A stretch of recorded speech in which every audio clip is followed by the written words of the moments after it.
अभी तक आप लोगों के समझ में ये आ चुका है मेरे पिछले दो भागों से कि यह हृदय घात नहीं है, यह शरीर में जमा हुआ मल है।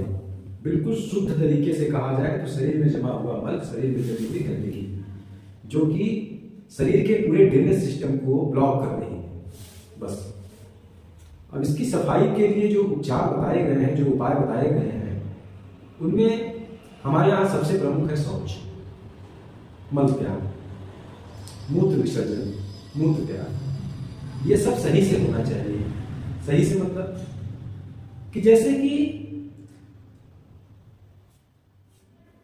एक सही प्रकार के मल के बारे में हमारा ज्ञान, कि मल सही सही कैसा होता है। बंधा हुआ मल अच्छा होता है, काले रंग का मल अच्छा होता है, कैसा मल अच्छा होता है, ये ज्ञान हमको होना चाहिए ना।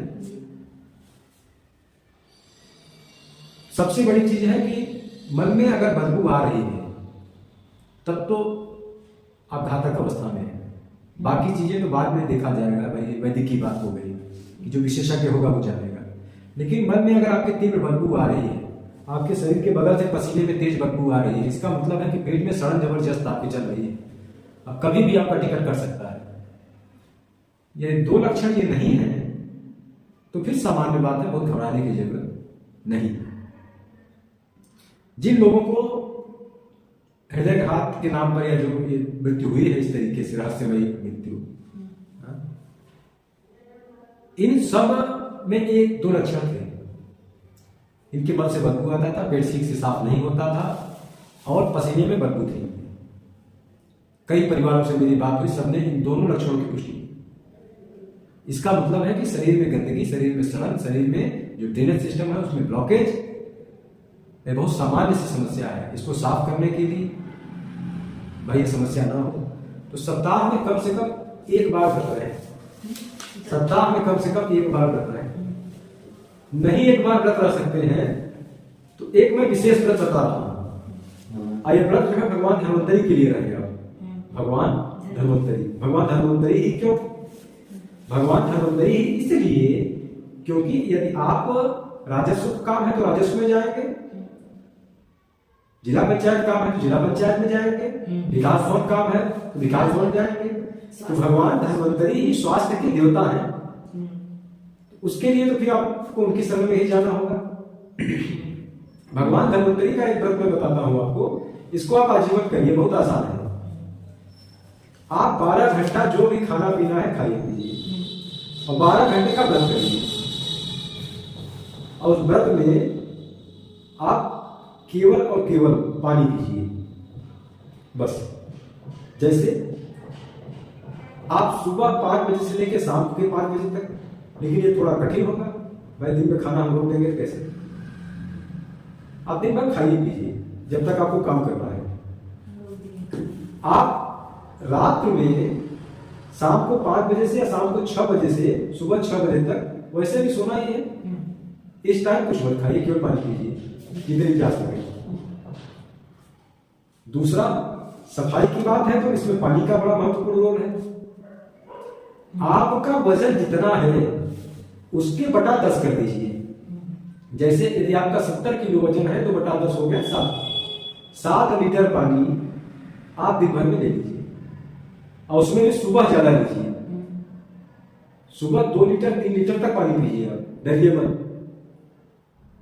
शुरुआत में कुछ लोग डरते हैं, पानी पीते हैं तो उल्टी भी हो जाती है। हाँ, उल्टी हो जाए तो भी अच्छा है। उल्टी हो जाए तो आपके सीने में जो जलन है, जो एसिडिटी है बनी हुई है, जो पित्त बढ़ा हुआ है, ये समाप्त हो जाएगा। उल्टी होना ये आधुनिक जो अज्ञान है, जिसको विज्ञान कहा जाता है, इसने बुरा बना दिया। वरना वमन हमारे यहाँ चिकित्सा है, पंचकर्म का पाठ है। वमन होना आवश्यक है। एक मजे की बात मैं बताता हूँ। आप में से जो पढ़े लिखे लोग हैं, कुत्ता पाले होंगे, वो सब जानते होंगे। 2 मामले में तो मैं जानता हूं, 2 मामले में क्या, वैसे ही आईक्यू के हिसाब से मुझे लगता है कुत्तों की आईक्यू आज मनुष्यों से ज्यादा है। 2 मामले में, एक उनको अपनी चिकित्सा का ज्ञान है, इसीलिए जब उनके शरीर में, उनके पेट में कीड़े पड़ जाते हैं तो जाके घास खा के उल्टी कर लेते हैं, खुद कर लेते हैं काम। और हम उल्टी को भी भारी मानते हैं। हम क्या, यही आपका आधुनिक अज्ञान। लेकिन सर जो घर में लोग कुत्ते पाल रहे हैं, अब वो अलग विषय है। कुत्ते ये जानते हैं कि पेशाब कैसे करना है। मनुष्यों में, पुरुषों को बैठ कर पेशाब करना चाहिए जी, लेकिन सब खड़े होकर पेशाब कर रहे हैं। तो इन दो मामलों में, या सामान्य तौर पर मैं समझता हूं कि कुत्तों का आईक्यू ज्यादा है मनुष्यों से। मनुष्य कुत्तों से भी अज्ञानी हो चुके हैं। कैसे जीवन चलेगा इनका? और चिकित्सा के लिए यह आधुनिक अज्ञान है, जिसको विज्ञान का नाम दे दिया गया।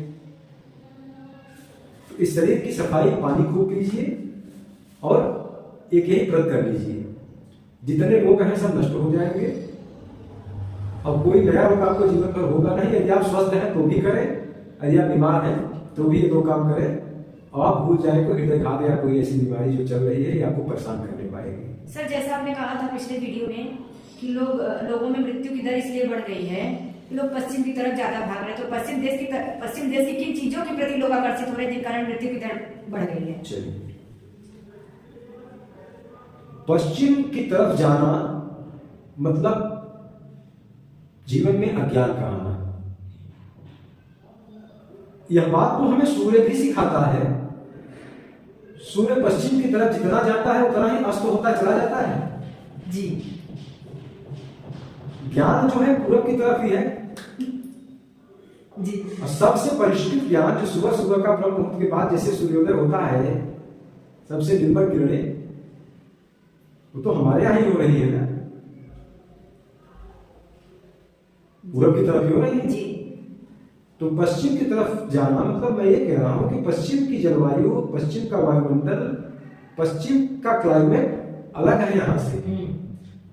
यूरोप में 8-8 महीने ठंड पड़ती है और थोड़े दिनों तक धूप होती है, केवल 3 महीना 4 महीना जी।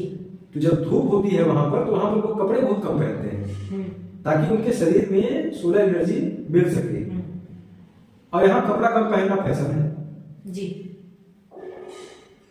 वो लोग शरीर को ढक कर रखते हैं, ठंड से बचने के लिए कोट और ये टाई पहनते हैं जी। और यहाँ एक फैशन है जी। पश्चिम में लोग सड़ा हुआ बासी भोजन खाते हैं क्योंकि उनके पास ताजा भोजन नहीं है उपलब्ध। जैसे इस मौसम में वहां पूरा बर्फ से ढका हुआ है, तो इस समय लोग ब्रेड, टोस्ट, ये सब चीजें बना के रख लेते हैं बाद में खाने के लिए। जी। यहाँ कौन सी विपत्ति है? यहाँ ब्रेड और बिस्कुट क्यों खाया जा रहा है भाई? जी। कोई 4 घंटे पुराना भोजन दे कहें बासी है जी। और 6 महीना पुराना जो है आटे का बना हुआ रोटी, सूखा सूखा रोटी, जिसको बिस्कुट कहा जाता है जी। जिसको ब्रेड कहा जाता है, ब्रेड खराब होता है तो वापस जाता है कंपनी में, उसको सेक के टोस्ट बना देते हैं। क्या जरूरत है? यहाँ पर ऊट पटांग जो है ऑस्ट्रेलिया का फल बना के यहाँ खाया जा रहा है, कीवी, और कह रहे स्वास्थ्य कैसे स्वास्थ्य अच्छा है, तो विरुद्ध आहार है सर। उसमें डॉक्टर्स बताते हैं कि इससे प्लेटलेट्स बढ़ते हैं। अरे भाई, वही डॉक्टर बताते हैं ना जो मरे हुए आदमी का चेहरा देख के बता देते हैं किसी को हार्ट अटैक आया था, बिना किसी जांच के, बिना किसी पोस्टमार्टम किए, क्योंकि वो आधुनिक अज्ञान के जानकार है। तो इसमें शरीर की साफ सफाई करनी होगी आपको, जो मैं बता रहा हूं ये सबसे अच्छा तरीका है। इसके अलावा भी आप पंचकर्म करा सकते हैं जिनको डर लग रहा हो, ठीक। इसके अलावा लोग जो हमारे यहाँ स्वच्छता के लिए सत्कर्मों का नियम है उसका पालन करें, योग करें, प्राणायाम करें, महीने में 1 बार नदी या झरने में जाए, खूब नहाए, नहाने का सही नियम रखें। पहले बाएं हिस्से को धोना है, फिर दाहिने हिस्से को धोना है, फिर पीठ पर पानी डाल के तब सर पे पानी डालना है। ये सब महिलाएं तो रोज सर को तो धुलेंगी नहीं बाल को। अरे भाई, पुरुष भी रोज सर को न धोए, ठीक, क्योंकि जब भी नहाए तो ऐसे ही नहाए। और कोई प्रश्न आपका? सर जैसा कि लोग कहते हैं घबराहट, अचानक से घबराहट हो रहा है, नकारात्मक विचार आ रहे हैं और पसीने हो रहे हैं, तो क्या ये हृदयघात के लक्षण है? ना, इसके पहले ये जान लिया जाए हृदयघात के क्या क्या लक्षण है जी। इसके पहले ये जान लिया जाए हृदयघात के लक्षण क्या क्या है। हृदयघात में सबसे पहले आपको श्वास लेने की कठिनाई शुरू हो जाएगी, आपकी शारीरिक ऊर्जा गिरती चली जाएगी, आपके शरीर में प्राणवायु कम पहुंच पाएगी, आपका हृदय जो चलने की दर है उसकी वो घटेगी, बढ़ेगी, इरेगुलर हो जाएगी। आपको एक दर्द होगा जिसको एंजाइना पेन कहा जाता है, वो हृदय से होते होते यहाँ नसों तक जाता है, लगातार अक्सर हो जाएगा ये, ठीक, या यहाँ से आके ये उंगली तक आता है, यहाँ तक आता है।